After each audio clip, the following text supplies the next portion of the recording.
Auburn fans, this is that part of the year where you say, forget what happened last year. Forget how last year ended.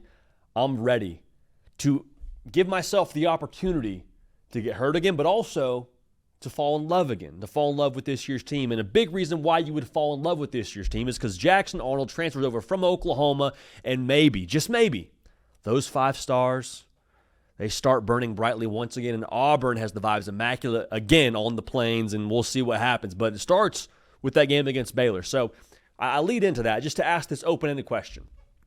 What do you need from Jackson Arnold?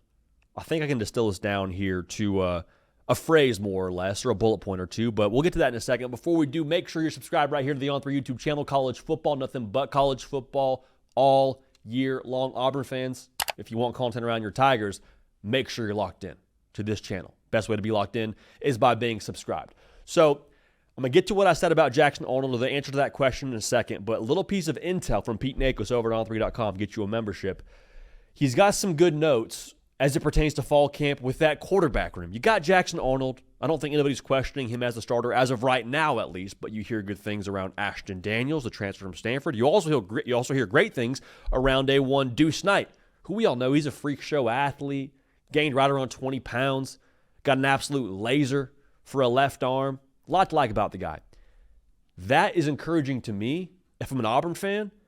One, because it means if things go south, you got a couple of options in the quarterback room. That's the most black and white part of this. But take it a step further, what that tells me, if I'm an Auburn fan or if I'm on the staff at Auburn, Jackson Arnold has got to bring it every single day. There is zero room to be comfortable. Because if someone is telling Pete Nakos this at an intel level, guess who sees this every single day during practice? Who sees it every single day in the quarterback room? Who sees it every single day when you go through your rack of reps with your specific grouping on the offensive side of the football?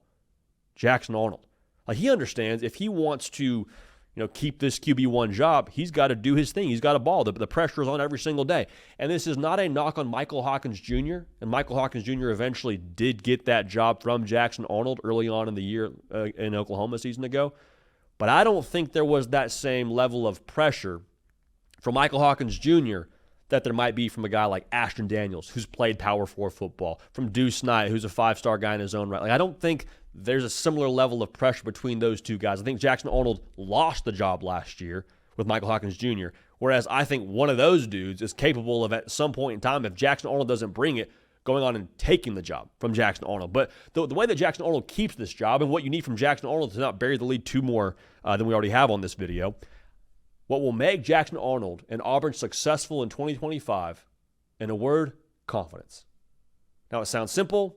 Sounds like it's just, flip of the switch. Okay, he's confident. Great, we're winning football games. But what that would mean if you got a confident Jackson Arnold would mean you have him playing decisive football. You have him making quick, confident decisions. You have him as your temperature setter for your offense. All things that good football teams have as non-negotiables at the quarterback position. Like, you do not have a quarterback who only kind of believes in himself and thinks he can do it and then go win 10 football games, 9 football games. It doesn't happen. It doesn't happen at this level, especially. And a season ago, I think it's fair to wonder, where is Jackson Arnold from a confidence perspective? Like, we talked to him at media days, seemed confident then, but you have to understand now what he went through at Oklahoma was, in his words, as low as you can go in college football.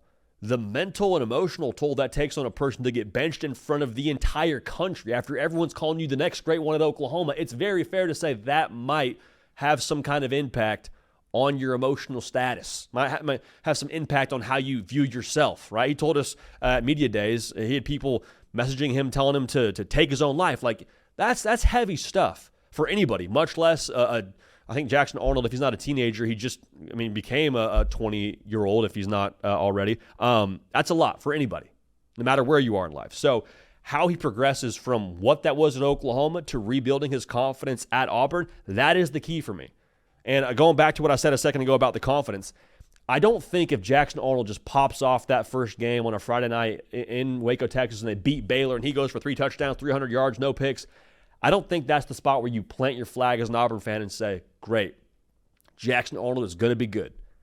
Because, it would be a good output, but nobody's questioning if Jackson Arnold has the chops to do something like that from a physical skill set, right? The Auburn offense in itself is built to absolutely hum with Cam Coleman and Eric Singleton and all the weapons. Like, you're set up for success from the jump at Auburn, from what that offense is, and from what you have physically if you're Jackson Arnold.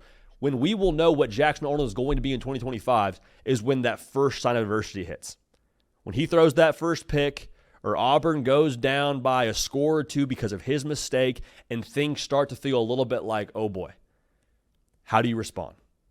Gut punch, get knocked down, whatever it is, how do you respond? Again, sounds very cliche, but I'm telling you, this is the fact of the matter. This is what's going to tell us who Jackson Arnold is. And to be real about this whole thing, to be clear, I was super impressed by how he got up off the mat a year ago when he was asked to come back in and be the starting quarterback for Oklahoma, especially against Alabama, where he willed them to a victory in that football game, along with the defense. Now, the what if with Auburn is pretty clearly exciting because of what I said. The skill set on the offensive side of the football, the way you've built the roster, what you have on defense. Like, there's not really a ton of blanks you have to fill in if you're an Auburn fan to see this team competing for, let's call it 10 wins this year. Now, that's a tall order. I think closer to 8 or 9 would be what you would classify as a good season. But, like, if everything aligned properly, it wouldn't be like, oh my gosh, how did Auburn get this done? You could point to the skill. You'd point to what Hugh Freeze has built in the recruiting trail. You'd point to Jackson Arnold and say, okay, it all came together. That's why it's exciting, because the what if has such a massive ceiling to it as to what they could be. The potential is through the roof for Auburn. The potential is through the roof for Jackson Arnold. And that's why on this show, we root for the guy when it comes to what we hope he does in 2025, especially based on his story. So again, get a membership at all3.com. Great intel from Pete Nakos. Gave you a little nugget there, but he's got a full story on some intel out of fall camp in Auburn, Alabama. If Jackson Arnold just plays confident, good things can and will happen for Auburn. And if that ends up being the world we're living in, Auburn could be in a great spot here towards the end of the 2025 season. For Caden Smith on the ones and twos, for myself, JD PicKell, we appreciate y'all. We love y'all. We will keep this party rolling. We will see y'all next time.